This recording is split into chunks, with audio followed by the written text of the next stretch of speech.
बहुत समय पहले की बात है। एक नगर में एक ब्राह्मण रहता था। उसके 7 बेटे और एक बेटी थी। बेटी का नाम था करवा। करवा बहुत सुंदर, सरल और सुसंस्कारी थी। जब उसकी शादी हुई तो वो अपने पति के घर चली गई। वो अपने पति से बहुत प्रेम करती थी और उसका पति भी उससे बेहद स्नेह करता था। एक बार जब करवा अपने मायके आई तो उसी दिन करवा चौथ का व्रत पड़ा।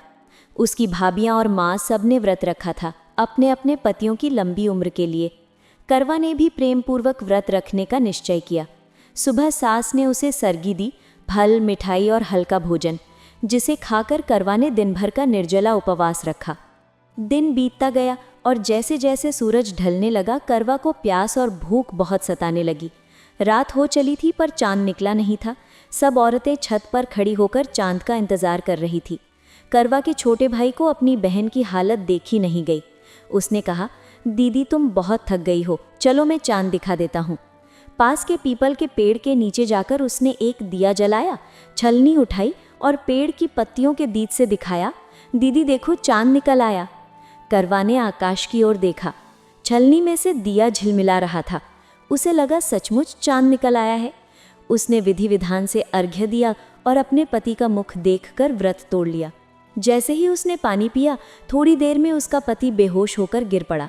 सारा परिवार घबरा गया। वैद्यों को बुलाया गया पर कोई इलाज काम नहीं आया। करवा को जब सच्चाई समझ में आई कि ये असली चांद नहीं था तो उसने रोते हुए भगवान से प्रार्थना की कि हे भगवान, मुझसे भूल हो गई। मैं अगले वर्ष पूरे नियम से करवा चौथ का व्रत रखूंगी। कृपा करके मेरे पति को जीवन दान दे।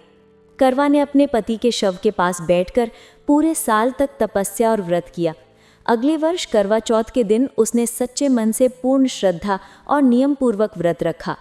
रात में जब उसने सच्चे चांद को देखा तो भगवान प्रसन्न हुए।